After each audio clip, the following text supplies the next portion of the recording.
Hey, everybody, and welcome to this episode of the AWS for Games Partner Profiles Program. And with me on the show today, we have Nick Venti from PlusMusic. Nick, thanks so much for joining us today. Of course. Thanks for having me. All right, man. So why don't you tell us a bit about yourself, a bit about your background, and, PlusMusic and why you started this company? Sure.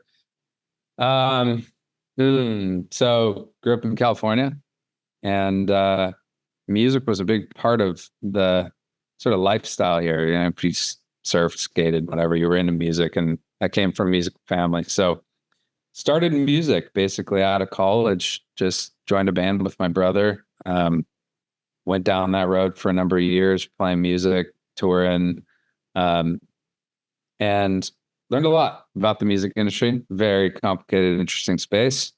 And I found myself more fascinated with the business side of it. So when I wanted to wrap up my performing career, I jumped into the business side of stuff. And I pulled in a friend of mine that was a producer on one of my records a few years before that, a guy named Brian Karsig, who's my co-founder with PlusMusic. He was in a band called Louis the 14th. They were signed to Atlantic. And so they just sort of put us together, me and that band that he produced, and spent a month in the studio and became friends. Like, not everybody in the band became friends with you. It's like, it's intense when you're recording a record. It's like any other group setting, right? Sometimes you just find, people exactly. that you towards. Except you got like musicians and like mercurial types, around. So it was good though. I mean, my brother was a singer in that band. I played drums, and we had a lot of fun. It was a good group. And but Brian's experience, my experience in the music industry, we thought we could, and I just love tech. I've always been interested in tech ever since I played video games when I could get my hands on them. So played video games my whole life, and also played music, and eventually we sort of threaded what we were building in the tech space into the game space. So we started PlusMusic with this concept of how do we get music into more opportunity, essentially. And we thought that the opportunity was in the digital realm. So, just simply, we thought, fuck, games, pretty big industry. I think music is barely there. Like, why isn't it? And so we just dug in. And then we had a thesis that part of it's because licensing, and the other part is because the way that music is formatted is not really set up for a game, right? So we write songs to listen to on the radio, start to finish, 3 minutes, that fits on a radio, that fits on a record. Like that medium got developed for not a digital experience. So a lot of music talk here, but what we really figured out was, okay, this is sort of before all the AI craze that we have now, but we were like, well, there are not enough music engineers out there to cut music up and sort of get it ready for different digital experiences. So let's build something that'll do that automatically. All right. So Nick, you and your partners, you have this background in music and a background in tech, and the solutions that you've created through PlusMusic are trying to solve some fundamental issues or problems that you believe the industry had, or better yet, a better way for game developers to leverage popular music in their games and in their development, correct? That's correct, yeah. Awesome. All right, well, let's go ahead and jump on in, and let's find out what PlusMusic offers, what their main technologies are, and what that innovation overview looks like.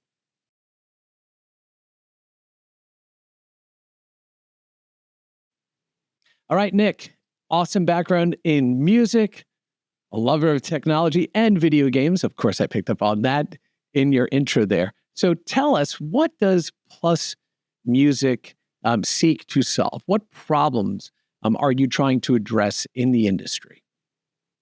Yeah, I mean, look, it's very, we try to simplify it. So the way we think about it is, we want to make music licensing simple. We want to make music implementation in games simple.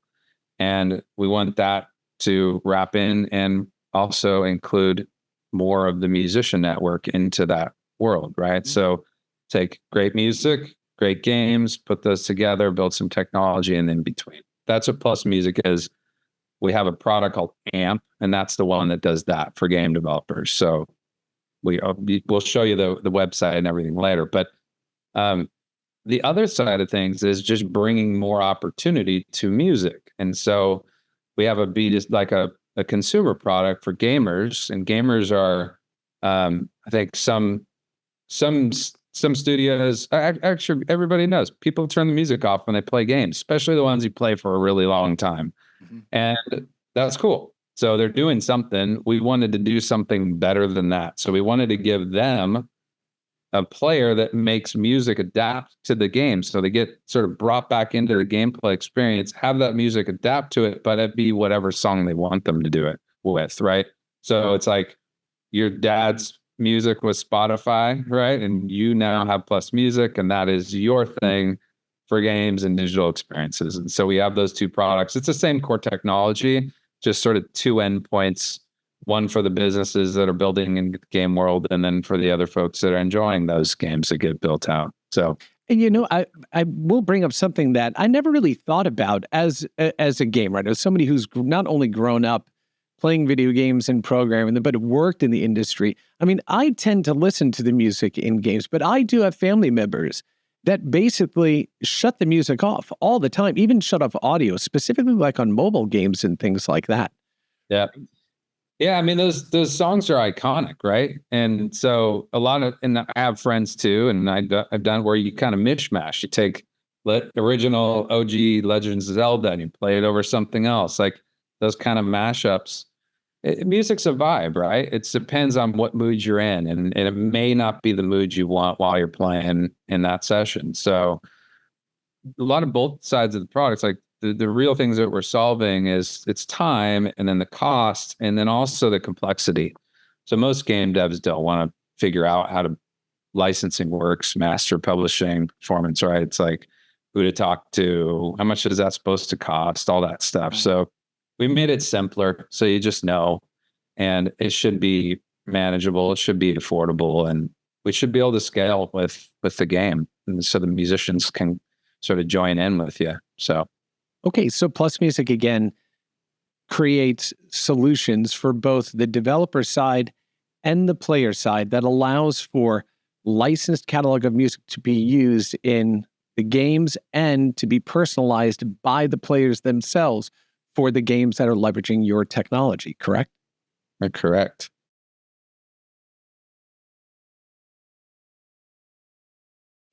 All right. So, Nick, as we mentioned, there are two different sides to the offerings that PlusMusic provides.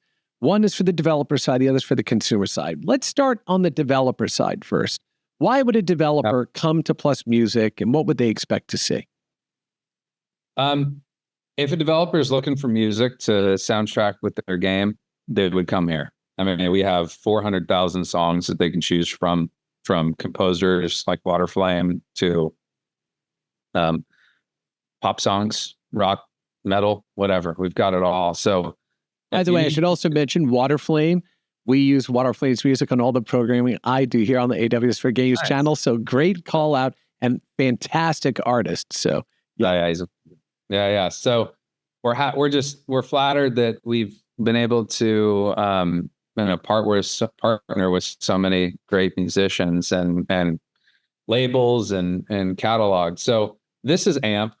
This is just our marketing site. You can get a bunch of info on how things work, what we're doing.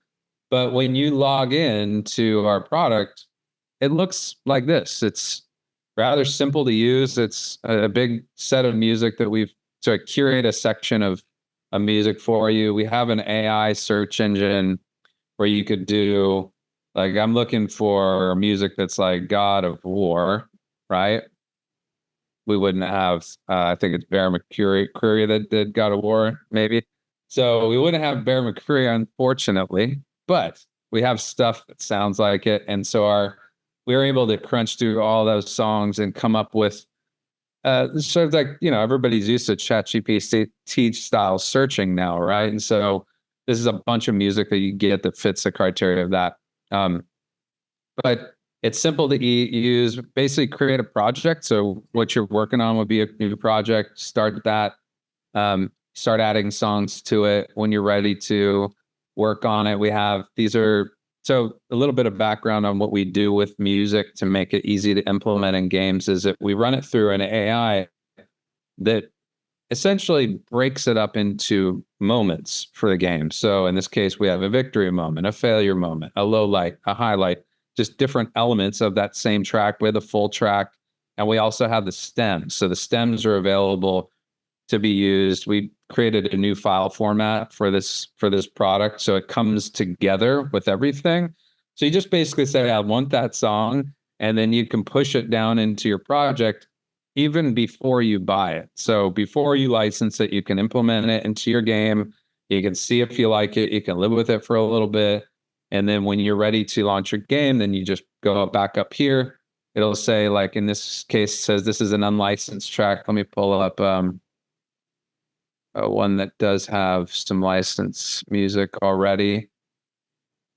Looks like I haven't paid for any of these, but so when you go here, you have a cart process, very simple like stuff. But what you get with our product, and we have this way of breaking up licensing. You can just license the song, so you never have to deal with the tech or anything like that.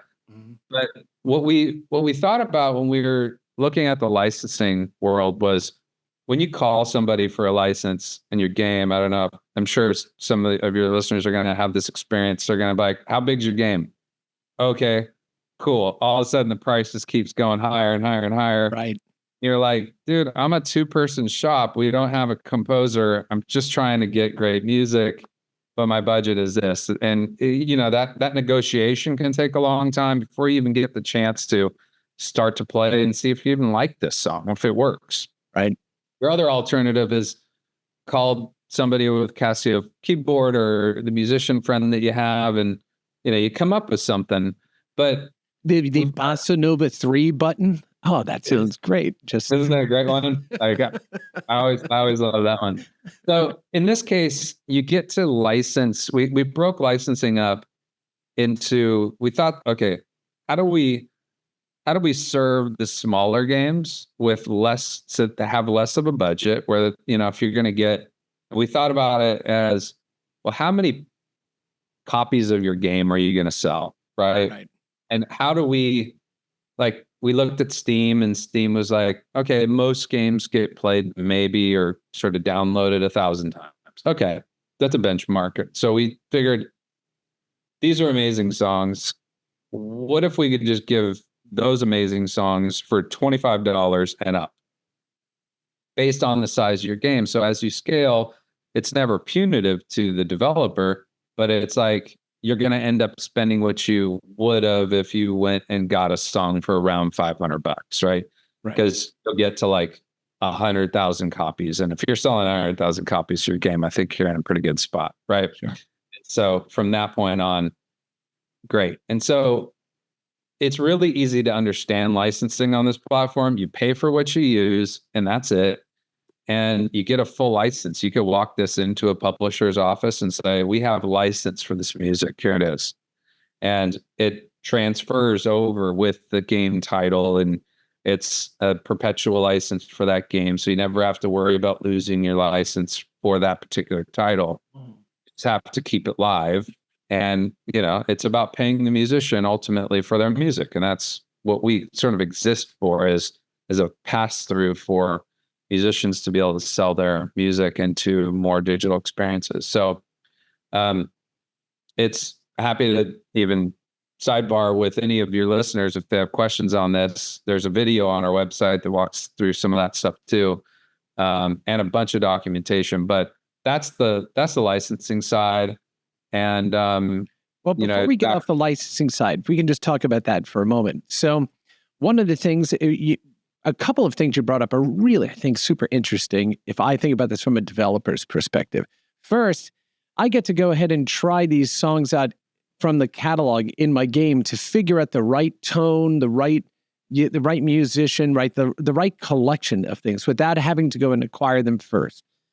which is wonderful because then I get to really kind of shape and craft my experience and make sure that I'm picking the right things, number one. Number two, the cost for this isn't prohibitive as a small developer, so I can go ahead and start releasing these things. And as that game grows, I would expect the licensing price to go up, but now I'm in a position to actually pay for that. So I think that's wonderful that you have kind of this kind of stair stepping, right, for the licensing and the cost and the payouts that go to the musicians.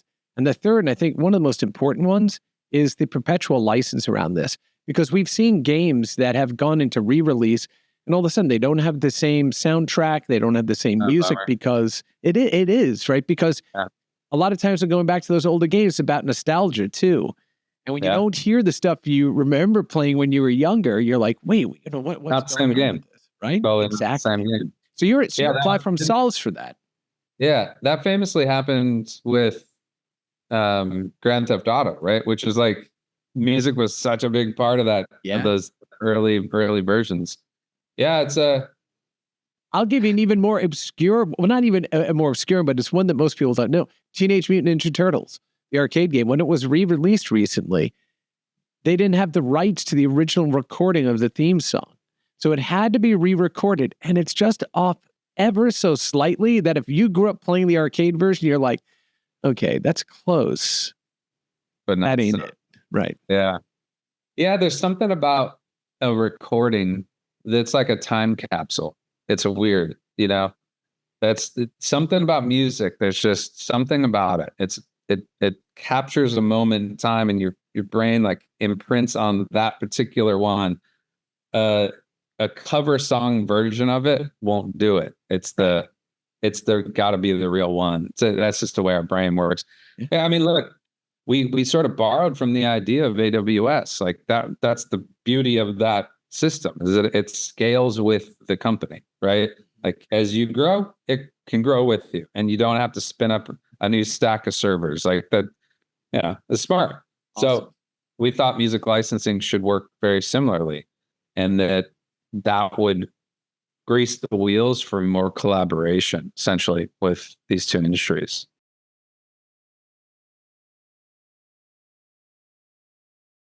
Just a sort of a quick review of what we've got. There's an editor section. So this is the developer portal. So if I'm a subscriber, this is what I would see as a game developer coming in to use your platform.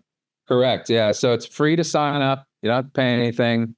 There's when you get your songs, each one of these playlists, we'll call them playlists, but this is your game. So you have a number of tracks you just get to add in there.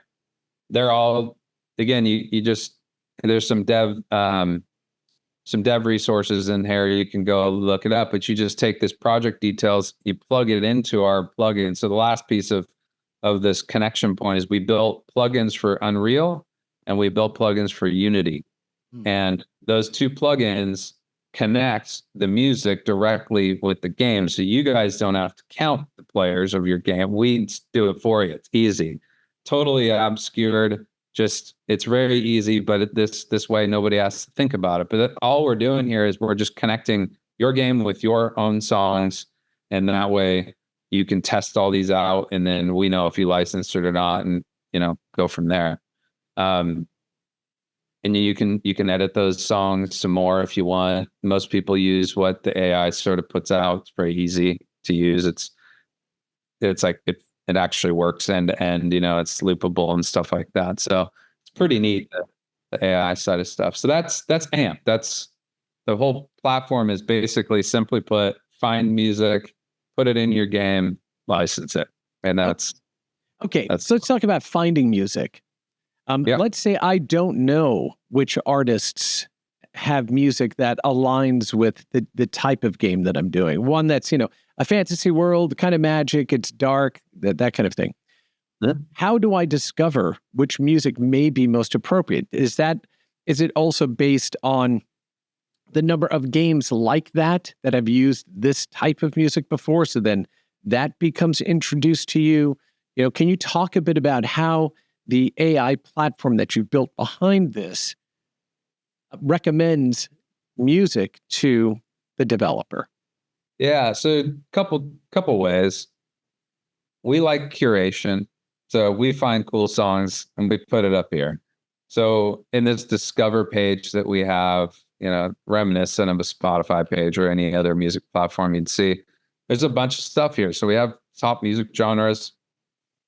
We've got sort of recently added stuff like this guy, Bobby Lord, amazing guy, amazing musician, by the way.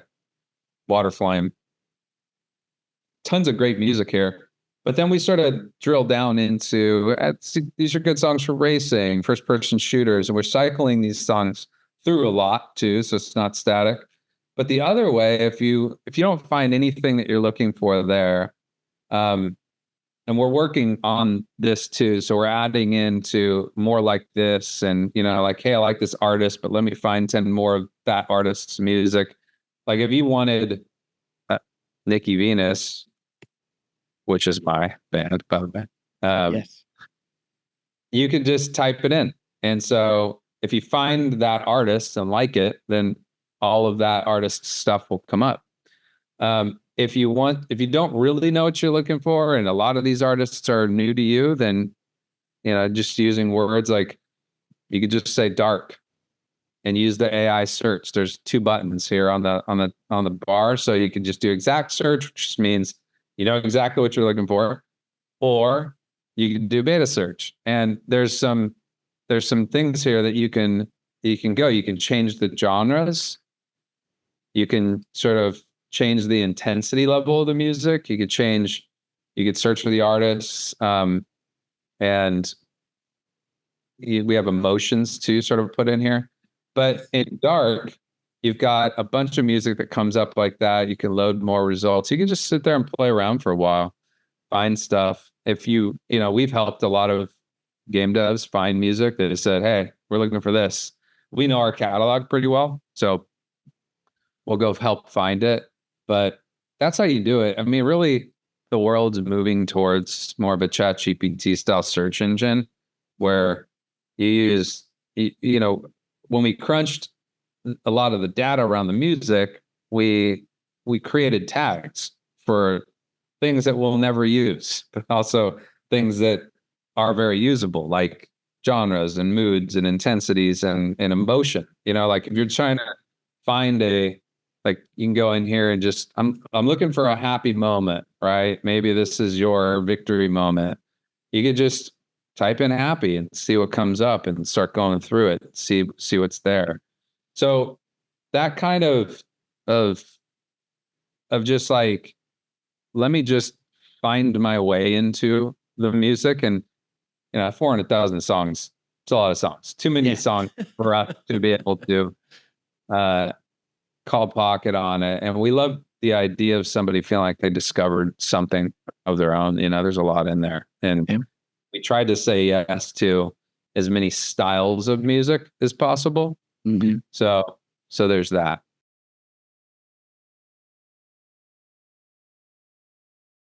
All right. So I do have one additional question. So a lot of times game developers want to use music that adapts or changes based on the mood inside of the game. So does the licensing of the music through AMP allow developers to truncate a song or to extend a song? Like, are they just licensed to play the music as is, or are they able to go ahead and kind of use it in a more elastic fashion for adaptive gameplay? All of our music is adaptive. So everything that we run through our AI, we call it an adaptive audio AI. So this turns the music into something that can play for 10 minutes versus if it was a 3-minute song. So it will loop, for example, like if you're looking at this, every song, like this 8-track song that's loaded up, it has a failures, it has a victory, it has a backing track, it has a low, all these like moments are all part of it. You could loop any one of those. You could loop the full song. You could remove the vocal. You could remove certain elements of the song too. So you could just have drum and bass if you wanted playing, and you could loop that. If you're walking into different areas, you can program the music to play how you want. It's it's pretty neat. And so you can get really into it if you want, or you could just take it sort of out of the box with vocal, non-vocal, and some music doesn't have vocals. It's like instrumental stuff. So yeah, that is kind of the key of why we do what we do. We wanted to take music that wasn't written for one medium, like this racing game, for example. And but that song sounds really cool over that racing game, except that it needs to extend longer. It needs to scale up and down and that kind of thing. So that's what this is able to do. And we do a lot of things out of the box, and then we give some headroom for them as well, the program inside of Unity, inside of Unreal. Yeah. And so then the integration into those engines allows for that dynamism, right, of music and adjustment inside of the engine itself. Yeah. So maybe it's a good jumping off point. I can play just a demo of what we've got. Okay. How does that sound? Yeah. So let's go ahead and do that. Let's go ahead and check out a demo of AMP by PlusMusic. And this is what developers would expect, right, in using this platform to include music in their games.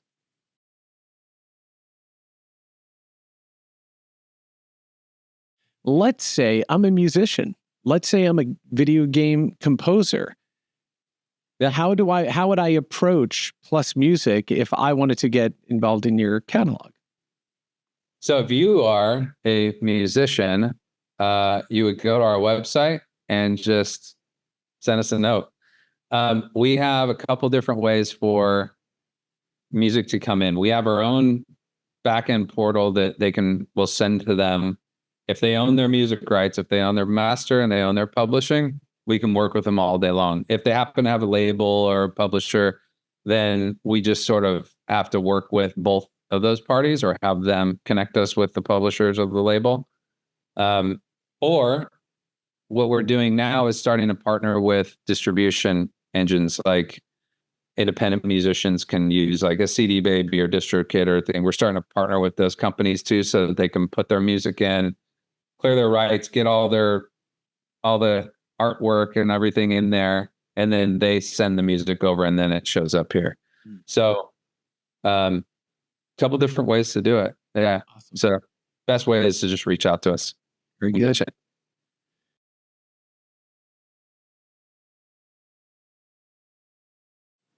All right, so this is a Unity project with PlusMusic plugged in with the PlusMusic plugin. So let me get that loaded up. So what we're going to see here, what I'm going to show you, this here is an octagon. Basically, this is our adaptive audio game pack, sort of like in runs. And what it's going to demonstrate is the adaptability of our soundtrack. So I'm going to run over here to the highest part of the song. This is the lowest intensity version of that song. So this is, you could look on the right-hand side is like a mixer, and it's going to scale in intensity. So again, we're giving music like this, like fully adaptive experience, and developers have all kinds of choices.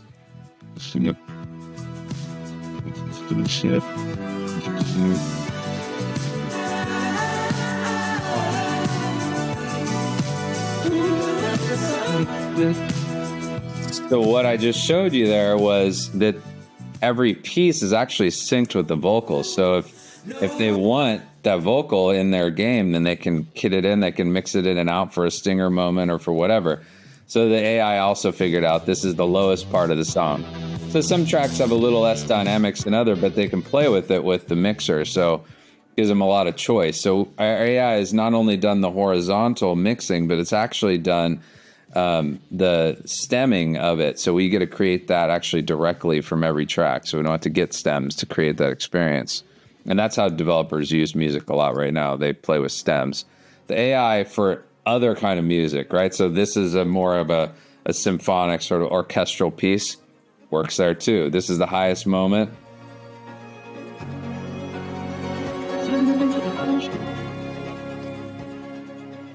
So a game player can have this adaptive experience. It doesn't take the developer a ton of time. It's actually just the way it works now.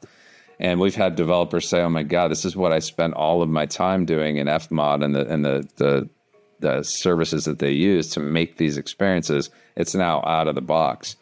So, but the AI actually figured out that this is the lowest part of the song too, which is a pretty remarkable, machine learning. It's like machine cognition for music. And what we're doing is, instead of making new music, instead of making generative music, we're actually taking the work of human creators and we make it available to the world. And this is the future of music consumption. This is right here, the sort of bones, the foundation of that next technology. Thanks for listening.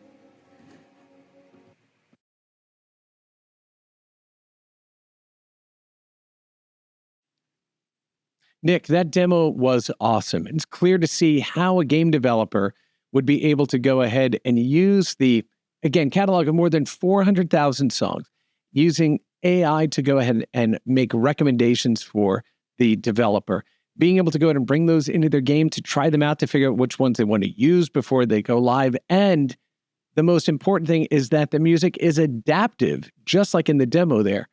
Awesome. Like, I'm sold, right? This is the way in the future for how we're going to, as you put it, take the human created and artist created content and make that available in this kind of progressing, AI based or adaptive world of interactive entertainment. Fantastic. Absolutely amazing. But now let's go ahead and jump over to the consumer side of your offerings. Walk us through what I, as a player, would experience by coming to your website. Yeah. So, the other side of this, of the coin, is that there's a bunch of people who love just listening to music while they play video games, and getting that music that we have over here and a bunch of other stuff that we've been able to get our hands on solves a different problem. Like, for example, streamers need music that is going to show up, that's not going to get put onto the fingerprint system of YouTube and Twitch and Content ID and that kind of thing, because they rely on that, on the VOD, to make sure that their streams are monetized and they're able to do their business. So there was something for us there, and we think this gets to a much broader audience as well. So what we did was took our core tech, our AI, some of our music licenses and the music, and then we turned it around to go sort of to the gamer themselves, because the gamers need a music service too, we thought, right? So right now we're just looking at a landing page. Right now it's invite only for this product. So if you guys that are listening to this want in, you can write us and we'll put you on the list, and we'll start throwing people in. But we really wanted to make this a community of folks that really just want to be involved in it.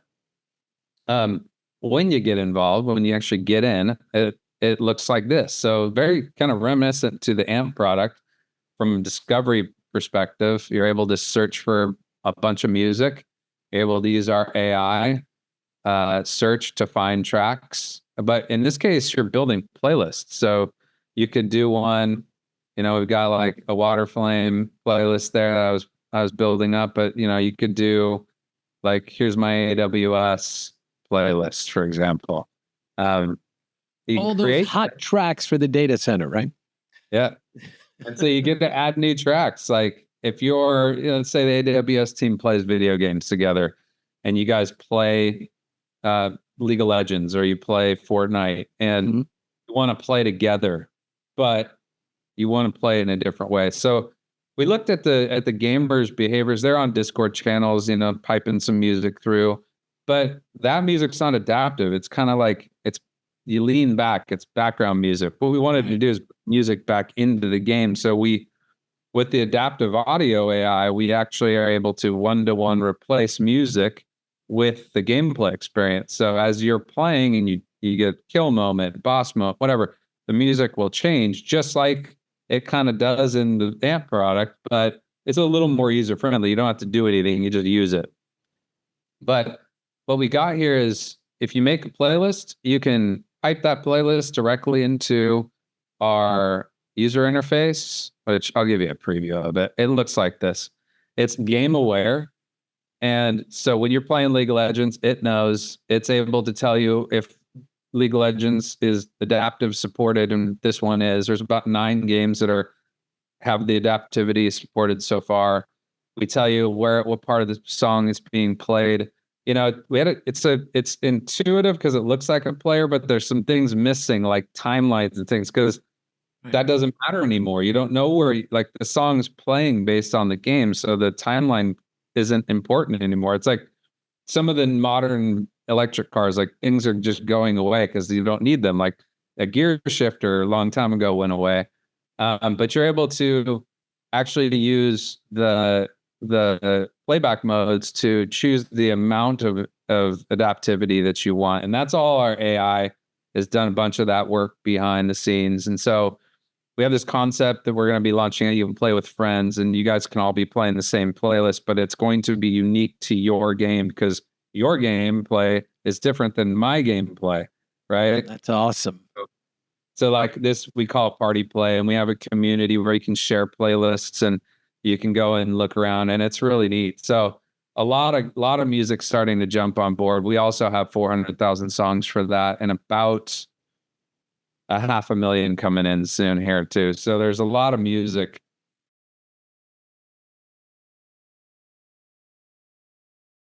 We just think it's the future of the way people are going to consume music. Like I'll zoom out and I'll tell you the thesis is that music is going to bridge into digital experiences. It has to. Like Spotify kind of does a good job of soundtracking your run or soundtracking your drive and your regular life. But what about games and metaverse and all the experiences that are going to be built out? And then as we go into VR, like I tried the Apple headset the other day. Yeah. It's pretty rad. I'm not going to buy this one, but it's pretty cool. Right. It's way better than the Quest that I have. Like that one made me nauseous. This one does not. And it's neat, man. It's pretty neat. So I think it's weird that you're sitting there and you see your world, but it's a digitized version of your world in front of your eyes, Right. And so there's a little dystopian in the back of my head, like something. Maybe we're not going in the right direction here, but the reality is that the music industry is really wants to become part of it, but it takes a company like us to do all the drudgery and hard work of collecting all the rights together and making sure people get paid so that, consumers don't care.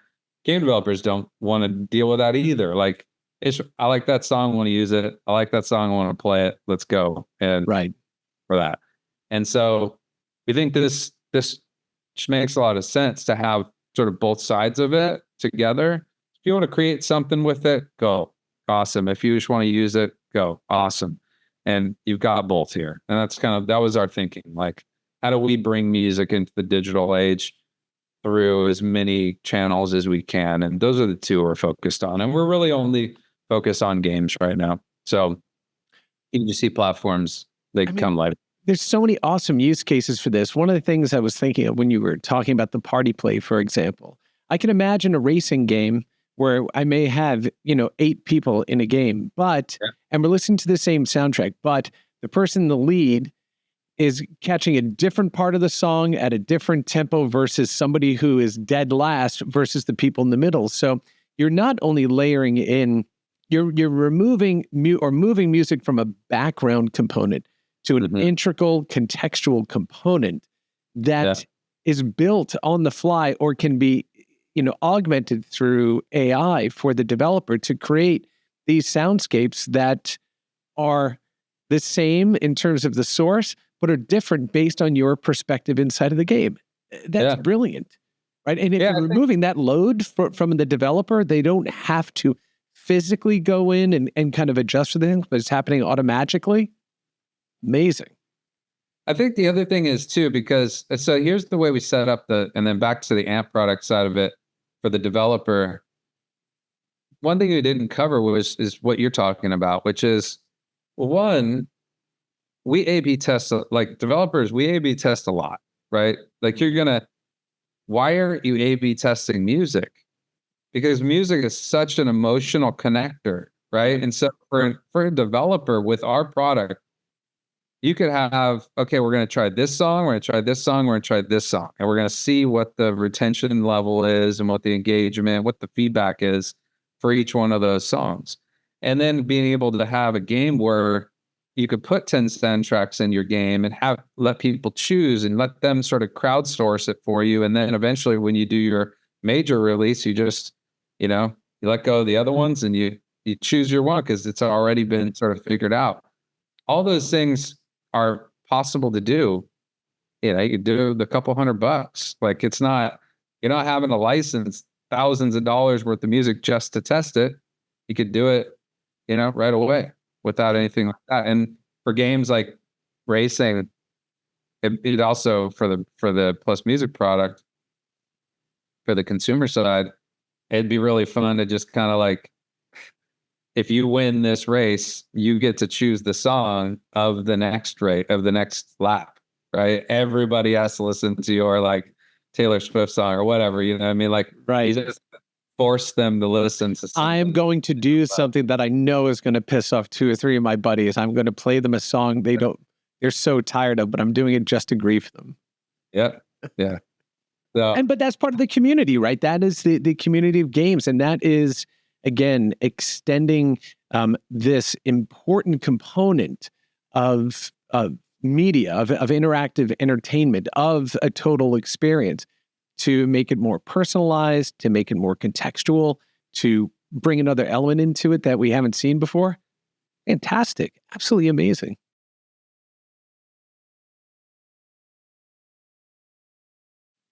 Okay, Nick, so PlusMusic is actually part of the AWS Partner Network, or APN. Can you tell us, how are you using AWS to help power AMP and the services that PlusMusic provides? Well, we basically use AWS for everything. We set up our whole AI processing system on AWS, and we scaled it up to ingest like 50,000 songs a week, and really, got it to a place where we could be a functional, scalable operation on the AI ingestion side, like processing. We, I guess when you're doing AI, you can spin up a bunch of local machines, or you can just use AWS. That's what we did. So it houses all our content delivery networks and everything that we do. So it powers PlusMusic basically from start to finish at this point. It's just so much easier to have one place that we go, and our architect, our solutions architect, just handles everything from there. So we don't have to be using a bunch of different systems and trying to talk together. It's better. So we use AWS for everything. That's awesome. Yeah. And with having everything running on AWS as you scale, right, we're in a position to help make sure that you're able to continue to deliver for all of your developers, all of your players, and the growing catalog of content that you're collecting and producing. So, yeah, thrilled to be a partner of yours. Yeah, no, us too. We're excited. Yeah, awesome.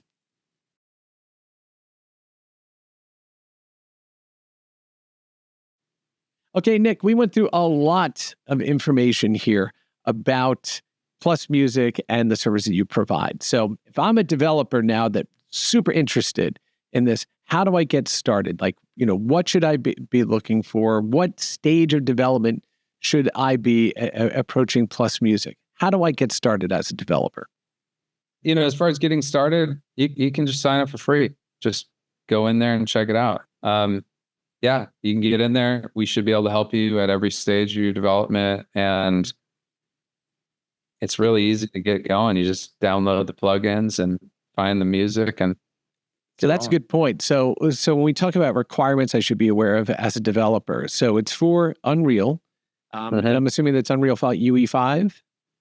Yeah, UE5 is on there, and we support back to 4.7, I think, or whatever, that last sort of staple version before they made the leap. And then the Unity one is where we focus a lot of our attention, because a lot of indies use Unity still, or did.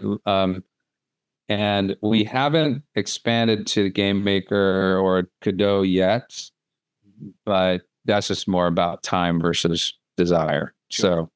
So Unity, Unreal is where you would grab those plugins, and yeah, Awesome. easy. And then on your website, you have a bunch of information there. And do you also have like a Discord or something? Yeah, we have a Discord. You can get access to our team.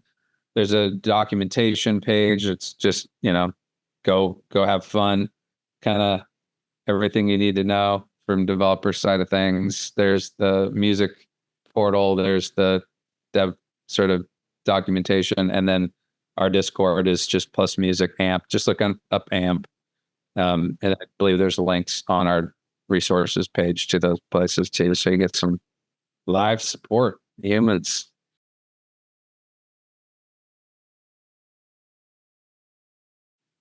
All right, Nick.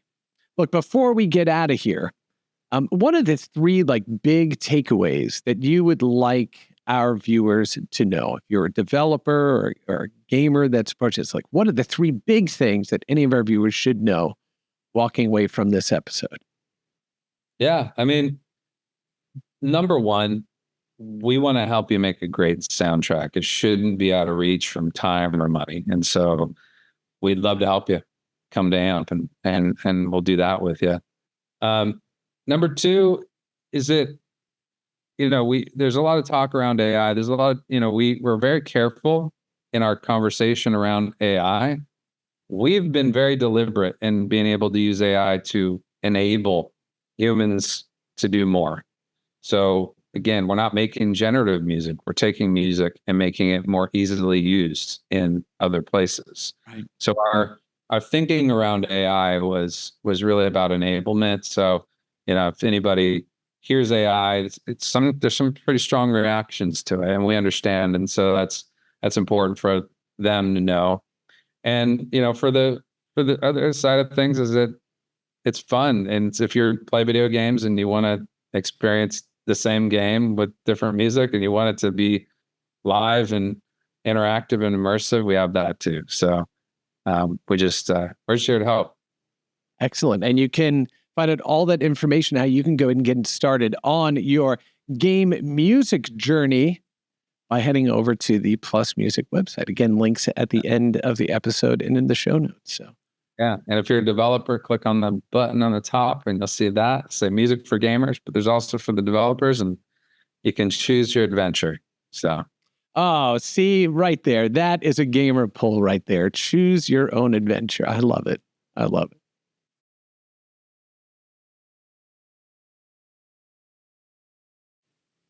All right. I want to thank Nick Venti from PlusMusic for joining us today on the AWS for Games Partner Profiles program. Nick, this was awesome and really a different dimension to the traditional kind of game development discussions that we typically have. Don't have as many around music, which is, again, it's one of the principal voices, literally, in games. And you're making it so much easier for developers to get access to high-quality music, a catalog with fair licensing that lasts in perpetuity and is adaptable and adjusts for the way they've developed their games and for the people who play them. Just phenomenal. Just phenomenal. So I just want to thank you so much for walking us through all of that today.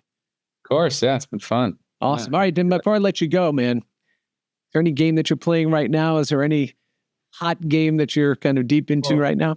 I know there's a lot of cool games out there right now, but we're in deep testing mode with the consumer sort of music service thing. So I've been playing a lot of Fortnite and a lot of League of Legends, and that's the two that we're like getting that adaptivity right for those two games first. So I've been playing a lot of that. That's awesome. That's awesome. And yeah, those will take a tremendous amount of time. So I'm going to let you get back to it. Nick, again, thanks for spending time with me today on the program. Happening. Thanks.